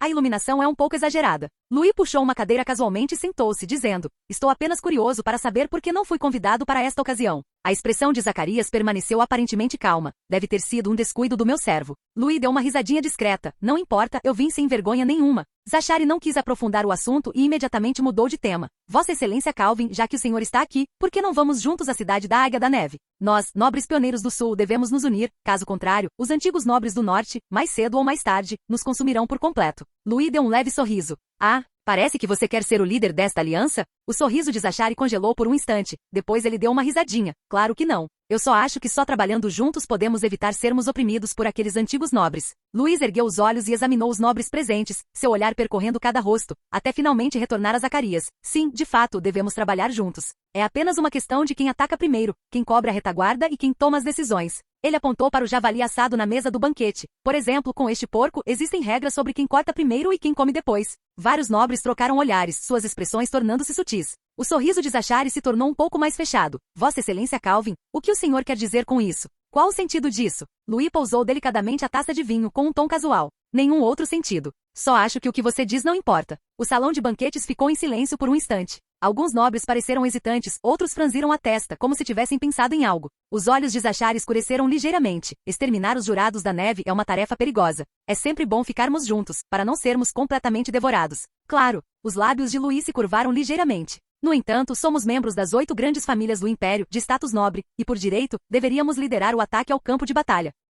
Ele fez uma pausa com a voz carregada de arrependimento. Ou você está apenas esperando que outros se lancem na batalha, para que você possa reivindicar os despojos após o fim da luta? O ar ficou ainda mais abafado. As expressões de vários nobres mudaram gradualmente, e todos olharam silenciosamente para Zachary. Zachary apertou o copo de vinho com mais força, o olhar ligeiramente gélido, mas o sorriso no rosto permaneceu. Vossa Excelência Calvino não compreende. Nós, nobres pioneiros, devemos estar unidos contra os forasteiros, não lutando entre nós. De fato, não deveríamos brigar entre nós. Louis deu uma risadinha e balançou a cabeça. É que seus métodos são perturbadores. Ele se levantou e casualmente ajeitou as roupas. O vinho é bom, a comida é mediana e as pessoas. Ele fez uma pausa, parecendo pensar seriamente, e então sorriu levemente. Eles são mais ou menos. Dito isso, ele se virou e saiu caminhando tranquilamente do salão de banquetes. Desde sua chegada até sua partida, passaram-se apenas cerca de 10 minutos, como se ele realmente tivesse vindo apenas para um passeio após o jantar, como alegou. Yoen deu de ombros, pegou casualmente o último pedaço de carne e murmurou indistintamente. Desperdiçar é vergonhoso. Então seguiu-o para fora. A porta foi aberta com um empurrão, uma rajada de vento frio entrou e em seguida foi fechada novamente. O salão de banquetes estava silencioso. O rosto de Zachary estava pálido, e a taça de vinho que ele tinha na mão estava quase quebrada. Os nobres presentes no salão de banquetes o observavam em silêncio, com olhares complexos. Talvez Dias não fosse tão confiável quanto eles imaginavam. Capítulo 56. Um último passo. Louis saiu lentamente do salão de banquetes. O vento frio soprava, levando consigo o cheiro de álcool e a gordura da carne assada que impregnava o ambiente interno. Ele expirou suavemente com uma leve curva nos lábios. O banquete foi ainda mais entediante do que ele havia previsto. Zachary Dias realmente não tinha nada de especial. Ele pensava que poderia controlar esses nobres pioneiros, contando com algumas palavras gentis e pequenos favores para fazê-los entrar em batalha por ele de bom grado. Mas qual era a realidade? O olhar daqueles nobres já começara a mudar. No início, eles realmente se aglomeraram ao redor de Zachary e o bajularam, como um grupo de aduladores obedientes. Mas com suas palavras, as sementes da dúvida foram plantadas. O que Zachary disse valia a todos? Ou era apenas para ele mesmo? Uma vez que essa questão surgia em suas mentes, era difícil ignorá-la. Hahaha, chefe, você estava tão legal agora. Yoen correu para alcançá-los com o rosto cheio de entusiasmo. Você não viu a cara do Zachary? Estava verde de raiva. Aposto que ele queria te morder até a morte ali mesmo. Ah, é? Louis ergueu uma sobrancelha. Que pena, ele não tem coragem. Claro. Yoen assentiu repetidamente rindo alegremente, afinal, você é um jovem mestre das 8 grandes famílias do Império, mesmo que ele também seja, é só mais ou menos. Enquanto falava, imitou o jeito de Zacarias segurar uma taça de vinho, erguendo o queixo num gesto fingidamente nobre. Oh, Duque Calvino, a unidade é muito importante. Então imediatamente mudou para uma expressão de desprezo, gesticulando com a mão. Bah, que coisa nojenta. Louis não conseguiu conter o riso. Esse cara era muito bom em atiçar ainda mais o fogo. Ao pensar no rosto pálido de Zachary agora há pouco, o humor de Louis melhorou um pouco. No entanto, ele não deve ser muito convencido. Isso foi apenas o começo. Se Zachary fosse esperto, tentaria recuperar sua imagem. Ele pode até se voltar contra ele e usar esse incidente do banquete para difamá-lo, consolidando ainda mais sua posição. Mas se ele fosse tolo, se apressaria em retaliar contra ele. Ei, chefe, você acha que ele vai mandar alguém para te causar problemas? Yoen se inclinou e perguntou em voz baixa. Quanto mais penso nisso, mais acho que ele pode estar planejando algo grande. Louis montou em seu cavalo, sorrindo suavemente. Espero que sim. Yoen pareceu confuso. Louis não se apressou em responder, mas em vez disso, olhou em volta para os cavaleiros e soldados das várias famílias nobres posicionados do lado de fora do salão de banquetes. Embora as armaduras dos cavaleiros não fossem luxuosas, pelo menos estavam bem conservadas, e seus mantos eram bordados com os brasões de suas famílias, demonstrando claramente algum senso de honra. Mas seus cavalos não eram bons. Muitos cavalos de guerra pareciam subnutridos. Quanto aos soldados comuns, a situação era ainda pior. Suas armaduras estavam esfarrapadas e suas armas enferrujadas. Sem falar do estado mental deles. Alguns soldados se encolhiam nos cantos para se aquecer, enquanto outros se encostavam apaticamente na parede, com o olhar desfocado. Os que estavam de guarda não conseguiam ficar de pé com firmeza, e os que estavam em patrulha estavam apáticos, como se pudessem ser derrubados por uma rajada de vento a qualquer momento. Seria possível um exército assim lutar contra os Jurados da Neve? Louis balançou a cabeça e não conseguiu conter o riso. Yoin, o que você acha? Que tipo de poder de combate um exército assim pode ter? Yoin seguiu seu olhar e examinou ao redor, depois zombou imediatamente. Haha, chefe, agora que você mencionou, é verdade. Embora seus próprios cavaleiros e soldados estivessem praticamente na mesma condição, mas ele tinha visto as tropas de Louis apenas um dia antes. As armaduras dos cavaleiros do território da Maré Vermelha eram brilhantes e limpas, suas armas estavam afiadas como novas, e cada cavalo de guerra era robusto e forte. Até mesmo soldados comuns conseguiam seguir ordens rigorosamente e mudar de formação rapidamente. Eles eram simplesmente de um mundo à parte desses soldados e cavaleiros. Ao ouvir os elogios de Yoin, Louis esboçou um leve sorriso. Ele sabia muito bem que Zachary Dias não havia conquistado esses nobres do sul pela força. Mas, devido à sua situação em comum, eles estavam abandonados por suas famílias. Esses senhores pioneiros eram basicamente indivíduos marginalizados dentro de suas respectivas grandes famílias que não eram valorizados. Eles foram enviados para o norte, não para realizarem grandes feitos. Na verdade, foram abandonadas ao norte por essas famílias para cumprir a ordem de expansão para o norte do imperador. Louis sabia disso tão claramente porque ele próprio era um deles. É claro que agora ele era diferente deles. Outros foram verdadeiramente abandonados quando foram lançados no norte. Mas ele, confiando em seus esforços, no conhecimento de sua vida anterior e no sistema diário de inteligência, havia embarcado em uma trajetória rumo à grandeza. Seu pai, o Duque Calvin, também aumentou o investimento no território da Maré Vermelha depois de ver suas conquistas. Seu território era tão árido quanto este lugar, e seus soldados eram tão indisciplinados quanto estes. Mas após um ano de treinamento, retificação e planejamento, o exército do território da Maré Vermelha começou a tomar forma. O exército do território da Maré Vermelha deixou de ser um exército pioneiro comum e se tornou uma força capaz de lutar até mesmo no norte. Depois de rir, Yoin se aproximou mais, baixando a voz. Chefe, não quero dizer que ele enviará soldados para lutar contra você, mas sim que ele irá até a Condessa Fierce e fará uma denúncia. Louis zombou. Me denunciar? Que ele diga o que quiser, eu já tenho uma contra-estratégia. Ele puxou as rédeas com um tom mais relaxado. Vamos, reúna seus cavaleiros e eu os levarei para ganhar méritos militares. Méritos militares? Yoin ficou atônito, mas reagiu imediatamente. Espere, espere. O que exatamente você vai fazer? Louis não respondeu, mas em vez disso apertou diretamente a barriga do cavalo, incitando-o a seguir em frente. Ei, chefe, pelo menos explique direito. Ei, espere por mim. Yoin puxou as rédeas com força e correu atrás dele. Assim, os dois com seus cavaleiros, dirigiram-se diretamente para o acampamento. Shiro sentou-se à longa mesa na tenda, seus dedos batucando inconscientemente na borda da mesa de madeira. Seu olhar recaiu sobre a informação à sua frente, que declarava claramente: o Duque Edmund está reunindo os Lordes do Norte, preparando-se para marchar e eliminar os Jurados da Neve. Shiro leu essas palavras repetidamente, seus olhos revelando um brilho quase histérico. Finalmente chegou. Sua voz estava rouca, como se tivesse sido forçada a sair do fundo da garganta. Então, lentamente, ele estendeu a mão, olhando para as pontas dos dedos que tremiam levemente. Essas mãos haviam enterrado pessoalmente sua mãe. Inúmeras lembranças dolorosas inundaram sua mente, mas mesmo assim ele sorriu. Ele riu baixinho, depois cada vez mais alto até se tornar quase maníaco. Chegou a hora de as dívidas de sangue serem pagas com sangue. No entanto, uma súbita rajada de vento frio levantou um canto da tenda, e o frio penetrou até os ossos. O riso de Shiro cessou abruptamente, e seu corpo enrijeceu ligeiramente. Em seu ouvido soou uma voz masculina suave, com um toque de tranquilidade. Não se apresse, Shiro. Ele virou a cabeça bruscamente. A luz de velas tremeluzia na tenda, iluminando uma mão esbelta e graciosa que repousava delicadamente em seu ombro. As pontas dos dedos estavam geladas, como se não houvesse nenhum vestígio de calor. A voz masculina sinistra soou lentamente mais uma vez. O ritual para despertar o antigo deus do abismo gélido ainda precisa do último passo. Capítulo 57. Emboscada. Cânion da Pena Branca. O vento uivava lá de cima, levantando uma fina poeira. De um ponto alto e escondido, Yoin jazia deitado atrás de uma rocha, sussurrando para Louis ao seu lado. Chefe, você tem certeza de que um Jurados da Neve realmente passará por aqui? Eles partiram antes do amanhecer de hoje, liderando cavaleiros e soldados, contornando a estrada principal e adentrando este complexo terreno de cânions. Então, eles estiveram ocupados o dia inteiro. Por exemplo, instalar armadilhas com fios de disparo e ganchos em passagens estreitas, enterrar cabos de aço e ganchos de ferro na grama e nos escombros. Eles também cavaram caminhos para evitar deslizamentos de rochas em ambos os lados do terreno elevado, fixando pedras pedras no topo dos penhascos, esperando apenas um empurrão para que rolassem pelo vale. Luiz inspecionou pessoalmente cada posição, chegando a planejar 3 rotas de retirada. O que eles queriam não era uma luta até a morte, mas uma emboscada idealmente sem baixas. Mesmo que algo inesperado acontecesse, eles precisavam recuar ilesos. Mas até o pôr do sol tingir os penhascos de vermelho, a entrada do cânion permaneceu vazia. Nem mesmo um pássaro voou para defecar. Yoin estava um pouco inquieto, resmungando em voz baixa: chefe, isso não é alguma informação falsa que o senhor recebeu, é?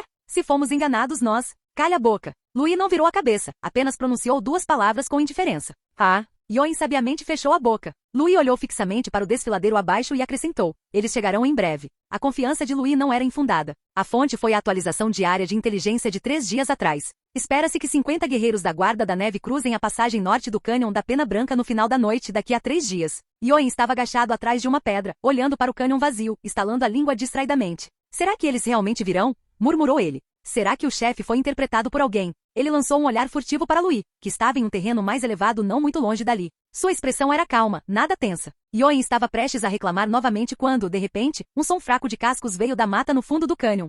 Ele ergueu subitamente a cabeça, franzindo a testa e escutando atentamente. Outro som nítido de cascos ecoou, e não era apenas um cavalo, era uma tropa inteira. Yoin imediatamente se animou, praticamente saltando de pé. Meu Deus! Eles estão mesmo aqui. Ele rapidamente recuou para trás da rocha, com o rosto tomado por incredulidade. Chefe, você é um profeta? Luí não lhe deu atenção, olhando fixamente para a entrada do cânion. Na entrada norte do cânion, uma tropa passou em silêncio. Eles usavam armaduras de couro escuro e ombreiras de ferro, além de diversas armas, machados pesados, lanças longas e até mesmo antigas lanças da cavalaria imperial. Mas os olhos de cada pessoa eram como os de feras ferozes. Silencioso, vigilante, repleto de intenções assassinas. Essa era uma unidade de guerreiros de elite sob o comando dos Jurados da Neve, embora seu equipamento fosse rudimentar. Eles não eram bandidos errantes como os típicos Jurados da Neve, mas cães ferozes e bem treinados. Sua força individual era comparável à de um cavaleiro formal de nível médio no sistema de poder do Império Sangue de Ferro. O guerreiro líder puxou as rédeas do cavalo, seu olhar percorrendo o terreno do cânion à frente, e sussurrou: este lugar é silencioso demais. Outro homem, porém, sorriu. O que há para temer? As forças do nobre acabaram de se reunir. Hoje é apenas para lhes dar uma amostra do que está por vir. A operação atual consistia em invadir o posto avançado pelo desfiladeiro norte e lançar um ataque surpresa contra uma força de reforço da nobreza que se reunia no local, conforme ordenado. Essas ações rápidas e implacáveis eram uma tática comum dos Jurados da Neve. Aos olhos deles, essa missão era apenas um ataque de decapitação ensaiado. Eles tinham o costume de lançar ataque surpresa ao amanhecer ou ao entardecer, pisoteando os territórios dos invasores. Nesse instante, o guerreiro líder dos Jurados da Neve repentinamente puxou as rédeas de seu cavalo. Assim que o casco tocou o chão, o animal se enrijeceu instantaneamente. Com um clique, o cabo de disparo do gancho de escalada, escondido sob a terra, saltou violentamente. O gancho de ferro enrolou-se na perna do cavalo como uma serpente. Com um puxão, cavalo e cavaleiro cambalearam para a frente. Uau! Vários cavalos de guerra próximos relincharam e recuaram, alguns até caindo de suas montarias e rolando na poeira. O gancho de metal, cravado na armadura de ferro, emitiu um som áspero de fricção, e sangue escorreu da perna do cavalo. Um breve caos irrompeu no cânion, cascos tilintaram e poeira voou. Os Jurados da Neve reagiram imediatamente. Eles saltaram de seus cavalos, seus movimentos rápidos e decisivos, rolando no chão, desembainhando suas espadas, virando-se e formando fileiras. Tudo em um movimento fluido. Não houve gritos nem pânico. Esses homens tinham olhos frios, bestiais, pressentindo quase instintivamente que algo estava errado. Armadilhas, disse o guerreiro líder em voz baixa. Desde o acionamento do sensor até o restabelecimento da ordem, tudo aconteceu em poucos segundos. A atmosfera subitamente se tornou tensa. O ritmo da marcha, antes estável, foi cortado por uma lâmina invisível. Eles perceberam que haviam caído em uma armadilha, embora não soubessem quem a havia armado. No centro da formação, vários guerreiros desembainharam seus arcos longos, mirando rapidamente nos penhascos de ambos os lados, enquanto os outros guardavam o centro. Com espadas longas, machados de batalha e lanças compridas dispostas em forma de círculo, formando uma defesa imponente. O atrito das lâminas contra a armadura de ferro ecoava por toda a tropa. Sem um único comando, todos mudaram de estado silenciosamente, como se momentos antes fossem viajantes na estrada e no segundo seguinte, tivessem se tornado caçadores. O líder desse grupo de guerreiros Jurados da Neve desembainhou lentamente sua espada longa e disse em voz baixa: preparem-se para a batalha. E nesse instante, uma breve ordem ecoou do alto do vale: movam-se. Antes que o som se dissipasse no penhasco acima, rodas de pedra giravam violentamente e calhas rudimentares liberavam enormes pedregulhos. Estalo, estalo. Sons surdos sacudiram a montanha, e várias rochas enormes despencaram do topo do penhasco. Eles desceram em alta velocidade pelas rampas pré-definidas, ganhando velocidade, carregando uma pressão assustadora e sufocante, em direção aos guerreiros Jurados da Neve no fundo do cânion. Cuidado com a cabeça, gritou alguém. No entanto, assim que a voz se dissipou, a primeira pedra atingiu o grupo. Bum! Um guerreiro reagiu muito lentamente e foi atingido por uma pedra do tamanho de uma roda de carroça. Sua pesada armadura se torceu e deformou instantaneamente, e ele foi arremessado pelo ar, se chocando violentamente contra a parede do cânion, com sangue espirrando na rocha. Droga! Praguejou outro guerreiro dos Jurados da Neve, rolando para se esquivar e buscando refúgio desajeitadamente dentro do círculo defensivo de um camarada. Mais pedregulhos como a foice da morte desceram do céu, chocando-se contra a formação com um rugido destrutivo. Entulho voou, cavalos de guerra relincharam e o som de armaduras de ferro rachando se misturou ao estrondo. Uma nuvem de poeira se levantou, e todo o cânion mergulhou instantaneamente no caos. Formação! Mantenham a formação! Rugiu o capitão, sua voz cortando a poeira. Esses guerreiros jurados pela neve não eram uma turba desorganizada. Mesmo quando emboscados, mantinham a disciplina. Vários guerreiros experientes avaliaram rapidamente o terreno, conduzindo a tropa para evitar a direção principal da queda de rochas, impedindo que fossem completamente esmagados. Embora temporariamente reprimidos, seus espíritos se tornaram ainda mais concentrados. Em meio a uma nuvem caótica de poeira, o capitão estreitou os olhos, seu olhar percorrendo friamente o ambiente ao redor. Os emboscadores jamais confiariam apenas na queda de pedras para derrotá-los. A verdadeira batalha estava apenas começando. Capítulo 58. Batalha sangrenta. Dadadá. O som urgente dos cascos fazia vibrar o chão como tambores de guerra. Askel, o capitão dos Jurados da Neve, ergueu subitamente a cabeça, empunhando o machado de batalha, o olhar tão penetrante quanto de um lobo, fixo na poeira que se levantava à distância. Aqueles não eram cavalos em fuga, mas o som uniforme da cavalaria de ferro. Eles haviam chegado. No instante seguinte, o relincho de cavalos de guerra rasgou a noite, e figuras carmesins galoparam em meio à poeira. A armadura dos cavaleiros da Maré Vermelha refletia um brilho gélido sob o pôr do sol, como uma espada afiada forjada no abismo. Guerreiros, formem fileiras, bradou Askel, erguendo seu machado de batalha. Os guerreiros da neve se moviam rapidamente, escudos na horizontal, lanças apontadas para a frente, machados de batalha empunhados na diagonal, os olhos brilhando de vigilância, o suor escorrendo por suas testas. Mas os cavaleiros da Maré Vermelha não lhes deram a mínima chance de respirar. Voxax! O ar se rasgou, e lanças e flechas curtas e afiadas caíram como uma chuva repentina, cobrindo o céu e a terra. Armas de arremesso à distância. Eles querem nos desgastar assim.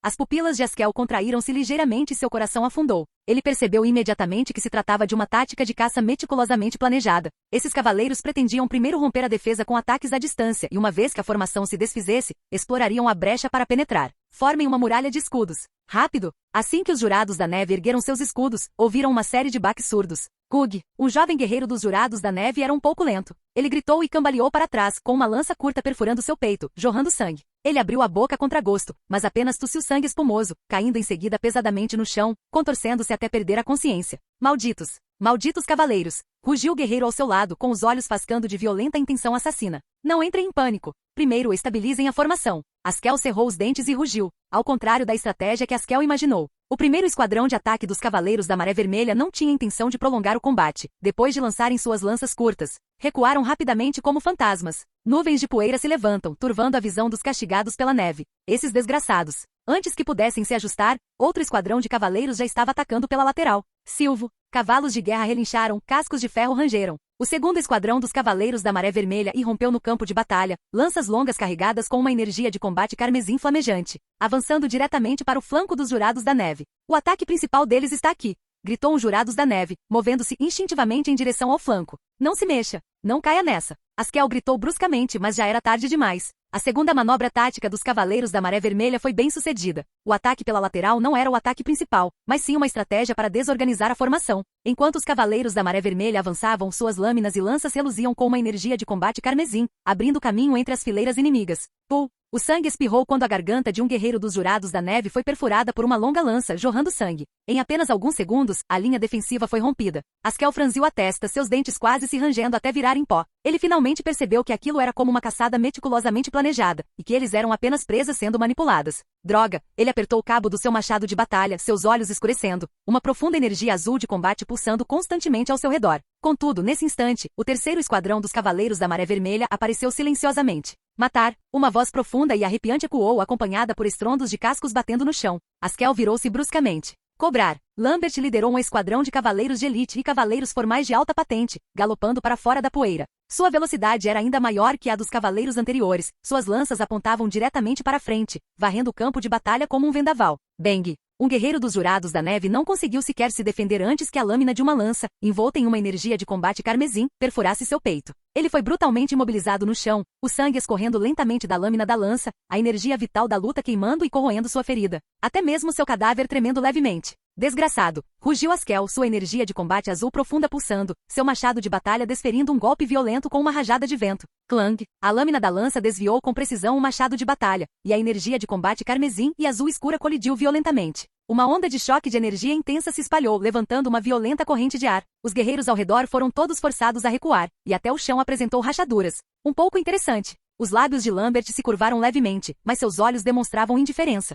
Ele brandiu sua lança com um movimento de costas, a lâmina cortando o ar e desenhando um arco de luz arrepiante. Pull! Os Jurados da Neve, ao tentar um ataque furtivo, teve a garganta cortada pela lâmina da lança. Agarrando o pescoço e ofegando de dor, caiu em uma poça de sangue e poeira. Droga! Askel rosnou. Enquanto os cavaleiros continuavam seu ataque, o sangue espirrava no chão, manchando as armaduras despedaçadas. A essa altura, a maioria dos guerreiros Jurados da Neve havia sido morta ou ferida. Askel ajoelhou-se sobre um joelho, respirando como um fole. Seu machado de batalha já estava cheio de entalhes, sua armadura estilhaçada, encharcada em uma mistura de sangue inimigo e aliado. Seu olhar percorreu o ambiente. Apenas uma dúzia de Jurados da Neve permaneciam de pé, mas os olhos de todos estavam turvos. Suas pernas tremiam não de medo, mas porque suas forças físicas estavam chegando ao limite. Eles haviam sido levados a uma situação desesperadora pelos Cavaleiros da Maré Vermelha. Será que é o limite? Askel cerrou os dentes, o rosto tão escuro que parecia que ia pingar sangue. Ele cerrou os punhos, as unhas cravando-se nas palmas das mãos até que a dor aguda lhe dissipasse a mente. Não, eles ainda não tinham perdido. Ele se levantou lentamente, examinando os companheiros que lhe restavam.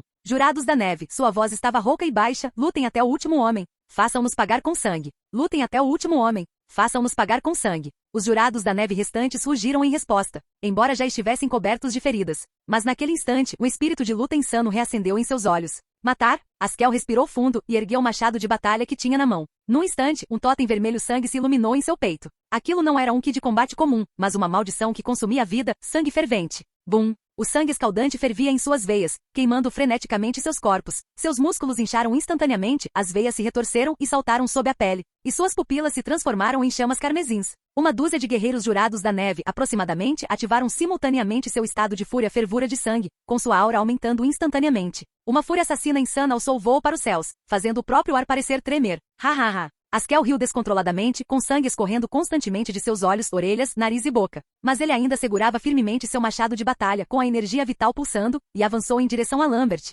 Vamos lá. Deixe-me mostrar a vocês o ódio que nós, os Jurados da Neve, sentimos. Vamos para o inferno juntos. Recuem. Ao ver isso, Lambert rugiu decisivamente. Os Cavaleiros da Maré Vermelha se dispersaram imediatamente, mas já era tarde demais.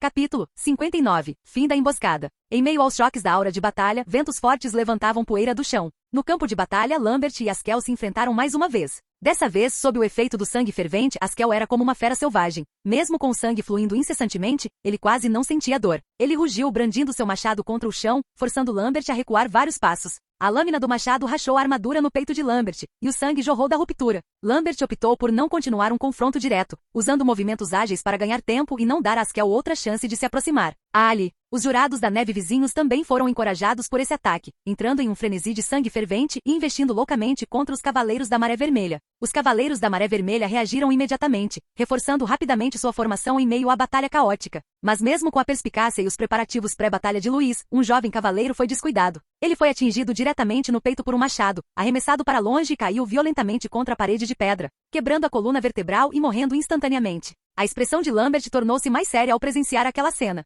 Embora a vitória fosse certa, continuar assim ainda significaria perder vários cavaleiros. Além disso, guerreiros em estado de fervura de sangue não durariam muito. Não havia necessidade de enfrentá-los diretamente. Ajustem a formação, dispersem. Ele soltou um grito baixo, e os Cavaleiros da Maré Vermelha rapidamente mudaram de tática. Recuaram, deixando de enfrentar o inimigo diretamente, mas passando a hostilizá-lo continuamente com veículos motorizados e projéteis de longo alcance. Como esperado, os Jurados da Neve de sangue fervente não duraram muito, seus movimentos diminuindo gradualmente. Seus corpos começaram a mostrar sinais de reação. A pele ulcerou, sangue jorrou de suas bocas e seus rugidos se transformaram em gritos. Argue! Alguns membros da tribo Jurados da Neve caíram no chão, contorcendo-se e estremecendo de dor. Outros optaram por continuar lutando apesar da dor, mas sua aura de batalha era caótica, o que apenas acelerou sua morte. Lambert não permitiu que suas tropas se aproximassem, mantendo-as ocupadas com uma guerra de desgaste.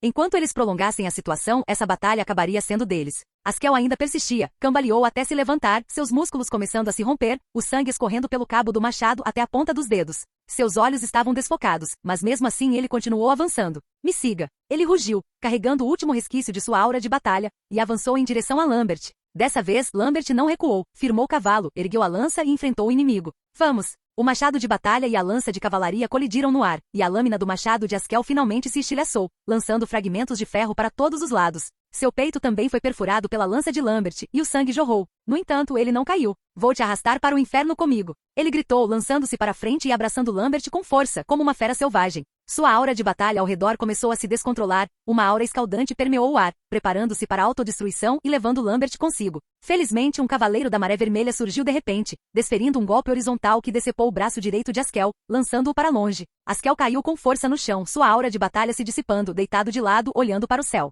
O pôr do sol era vermelho como sangue. Pai, eu ainda não conseguia. Antes que pudesse terminar, fechou os olhos contra a sua vontade. O campo de batalha ficou em silêncio. A poeira ainda não havia assentado, e Yoin jazia prostrado à beira do penhasco, com a boca aberta em forma de U. Ele havia se esquecido de quantas vezes fora atordoado. A batalha começou com uma emboscada, queda de pedras, chuva de flechas e, em seguida, o cerco por 3 linhas de cavaleiros. Todo o processo foi tão brilhante quanto uma peça de teatro. Cada passo foi preciso, cada guerreiro cooperou impecavelmente. Mas os oponentes eram os Jurados da Neve, e eles tinham aquele frenesi aterrorizante de fervura de sangue. Inicialmente, ele pensou que os cavaleiros do território da Maré Vermelha pagariam um preço alto, mas em menos de meia hora a situação estava decidida. Eu já levei tantos choques, murmurou Yoin baixinho. Ele se virou para olhar para o homem ao seu lado, com um leve tremor nos lábios. Chefe, como diabos você fez isso? Profecia? Ou você realmente tem alguém entre os Jurados da Neve? Louis olhou para ele com indiferença. Calha a boca. Ele olhou para os cavaleiros abaixo, que estavam limpando o campo de batalha, e disse, se um único cavaleiro morrer, esta emboscada não será considerada um sucesso. Yoin ficou paralisado ao ouvir suas palavras. Você, está falando sério? Sua mente ficou sem palavras por um instante. Sua primeira reação, essa pessoa está se exibindo. Mas ele não se atreveu a dizer isso. Yoin relembrou toda a batalha, desde a preparação da emboscada, passando pelo controle do ritmo do combate, até a contenção do frenesi da fervura de sangue. Se fosse ele ou aquele arrogante e impulsivo Zacarias, e seus cavaleiros tivessem se deparado com esse grupo de loucos, ele chegou a suspeitar que eles nem teriam tempo de reagir antes de serem pulverizados e transformados em pasta de carne por aqueles lunáticos. Aniquilação. Essa palavra ficou martelando em sua mente. Seriam esses os inimigos que encontraremos mais tarde? O Duque Edmund claramente pretende empurrar os Lordes Pioneiros do Sul para um fosso de cadáveres. Yoin engoliu em seco com o pomo de Adão subindo e descendo. Antes, ele só pensava que Louis era um pouco mais forte que eles, tinha alguma inteligência, sabia como usar as pessoas e era capaz de organizar formações. Mas agora ele entendia que não se tratava apenas de uma pequena diferença, era uma diferença enorme. Era o nível de repressão de enforcá-los e espancá-los, de cavar fossos no campo de batalha com 3 dias de antecedência, esperando que eles pulassem dentro deles. Simplesmente não estava na mesma escala. Um pensamento surgiu de repente na mente de Yoin, mais firme do que nunca. Ele precisava se agarrar aos fortes e se agarrar com força. Ele se levantou abruptamente, sacudiu a poeira, endireitou as costas e parou ao lado de Louis com uma expressão séria. Chefe, está precisando de dinheiro?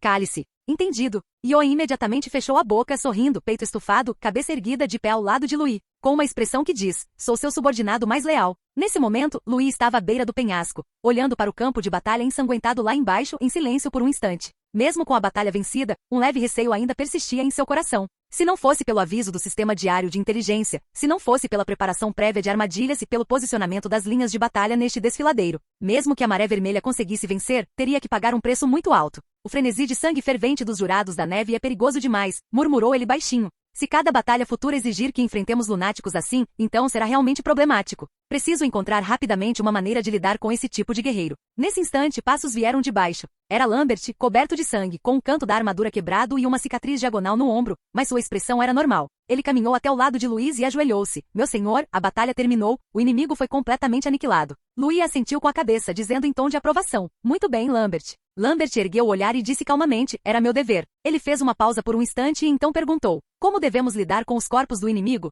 Louis olhou para o chão ensanguentado no vale, com a voz fria, cortem-lhes as cabeças, não deixem nenhuma para trás. Lavem-nas e coloquem-nas em sacos. Vou enviá-los ao Conde Firs como presente.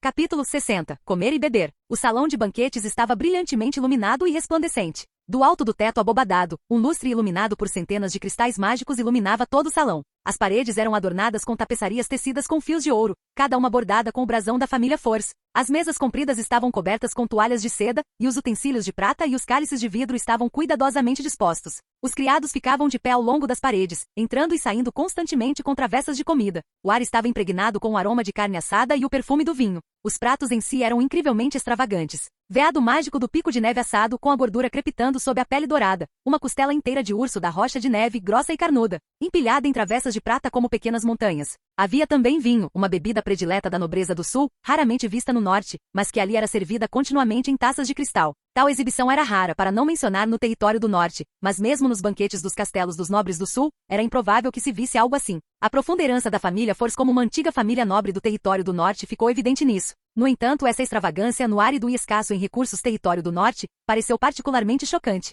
Mesmo antes do banquete começar, ele já havia causado desaprovação em muitos nobres locais do território do norte. Firs estava sentado na cabeceira da mesa, uma bola de carne rechonchuda. Um manto de seda com fios de ouro envolvia seu corpo corpulento, com a gola ligeiramente aberta, revelando um brilho de óleo da testa até o peito. Suas mãos repousavam casualmente nos braços da poltrona, todos os 10 dedos adornados com anéis de cristal mágico, seus nós dos dedos vermelhos e inchados. Ele dava risadinhas como um porco bêbado, e o seu riso ecoava pelo salão. Lord Firs é um gênio, e o território do norte certamente prosperará graças a você. Se não fosse pela sua orientação, nós, pequenos nobres, estaríamos completamente perdidos. Essas foram as palavras dos nobres pioneiros do sul. Cada um deles estava esplendidamente vestido, com os cabelos meticulosamente penteados, e sua fala era repleta de uma etiqueta elaborada, como se estivessem em um banquete da corte real. No entanto, eles não tinham conquistas militares nem uma base sólida no território do norte. Além de bajulação e adulação, eles eram praticamente inúteis. Eles cercaram Firs, revezando-se para elogiá-lo. Alguns disseram que ele tinha o comportamento de um príncipe herdeiro, enquanto outros até bateram no peito, elogiando-o por ter um temperamento superior ao do rei anterior. Alguns até o consideraram capaz de tornar o território do norte grande novamente.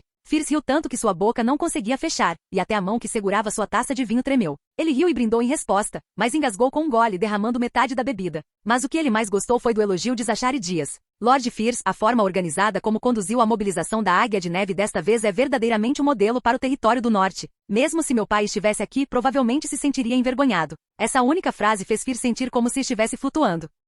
Zachary era membro da família Dias. Essa era uma das 7 grandes famílias do Império, em pé de igualdade com Edmund. Quando alguém de nascimento tão nobre o elogiava, como ele não poderia ficar radiante? Ha ha ha. Ah, não é nada, nada, este conde está apenas cumprindo seu dever. Ele acenou com a mão, com os lábios contorcidos em deleite. Num canto do salão de banquetes, as luzes estavam baixas e o ambiente era muito mais silencioso. Vários nobres em trajes militares do território do norte estavam sentados em silêncio, observando o grupo de pessoas à mesa principal, trocando elogios, com os rostos tão sombrios quanto o céu na véspera de uma nevasca. Todos eles eram antigos subordinados da família Force e alguns dos primeiros vassalos dessa família. No passado, eles seguiram o antigo mestre para conquistar as planícies de gelo, lutar contra feras mágicas e cercar e subjugar os bárbaros. Agora, eles só podiam ficar sentados ali, observando a posição de chefe de família ocupada por um dandy rechonchudo e inútil, cercado por um grupo de bajuladores sulistas que só sabiam adular. Se o velho mestre ainda estivesse aqui, já teria posto fim a essa cena vulgar há muito tempo, murmurou o veterano mais velho em voz baixa, com um toque de frieza no olhar. Um homem de barba desgrenhada ao lado dele zombou. Além de comer, beber e usar um sotaque sulista inofensivo, você já os viu empunhar uma espada?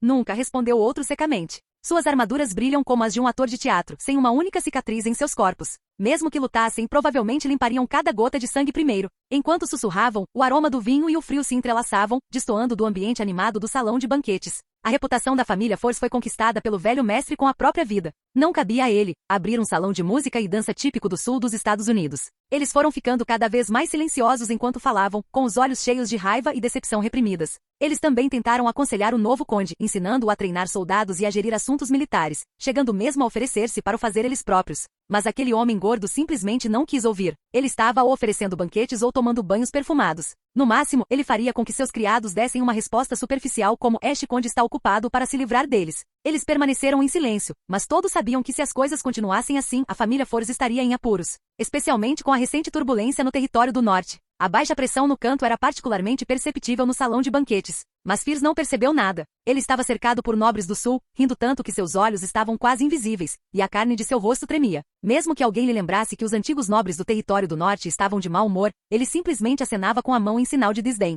Eles? Ele torceu os lábios. Um bando de velhos rabugentos, ainda obcecados pelas lutas e mortes de décadas atrás. Na opinião dele, essas pessoas não eram apenas inúteis, mas também atrapalhavam seus negócios. Eles se vestiam de forma desleixada, falavam de maneira desagradável e sempre tinham caras fechadas, como se alguém devesse milhares de moedas de ouro à família deles. Ele já havia reclamado publicamente mais de uma vez. Meu avô acabou com todo o trabalho da minha vida quando seguiu o antigo imperador para destruir o país da neve. Um lorde no território do norte é um lorde. O dia todo é só comer e beber, nada mais. Por que diabos eu faria alguma coisa? Para quem? Arriscar minha vida? Não seja ridículo. Na metade do banquete, a música ficou mais alta. As lâmpadas de cristal mágica cintilavam, os nobres trocavam brindes e o ar se enchia de risos. Quando todos estavam em clima de muita animação, Zachary se aproximou da mesa principal com uma taça de vinho. Sua expressão era casual, seu tom leve. A propósito, será que Conde já ouviu falar de Luiz Calvino? Fierce franziu a testa com um pedaço de carne ainda preso no canto da boca e murmurou. Quem? Ah? Zachary fingiu surpresa. Parece que ele não te visitou pessoalmente nem te enviou um convite. Agora quase todos os nobres do condado Pico de Neve estão aqui, mas ele nem sequer mostrou a cara. Será que ele pensa que esta reunião não é digna de sua presença? O sorriso no rosto de Fierce vacilou ligeiramente. Zachary estreitou os olhos. Dizem que ele foi enviado ao território do norte para treinamento ainda jovem, mas, na realidade, ele não administra assuntos militares. Nem treina soldados. Suas tropas são totalmente sustentadas pela reputação de sua família. Ele baixou a voz, como se sussurrasse um segredo, mas certificou-se deliberadamente de que os nobres ao redor pudessem ouvir. Dizem que ele era um par enviado para o exílio pela família, mas depois de chegar ao território do norte, passava os dias no castelo bebendo chá e escrevendo poesia, chegando a reclamar que andar a cavalo lhe causava dor no traseiro. Vários nobres do sul que estavam ao redor deles exibiram expressões zombeteiras, alguns sussurrando em concordância. Afinal, é difícil para um jovem mestre nobre evitar ser distante. Alguém deu uma risadinha. Será que esse Luiz está planejando aparecer só depois do banquete, para evitar ter que se curvar? Que tipo de pessoa tão importante ousa desrespeitar até mesmo a mim, o governador do condado Pico de Neve? Resmungou Fierce, colocando sua taça de vinho pesadamente sobre a mesa. Fim do vídeo. Para acesso antecipado à continuação dos vídeos, ou para incentivar o canal, vire membro. Muito obrigado.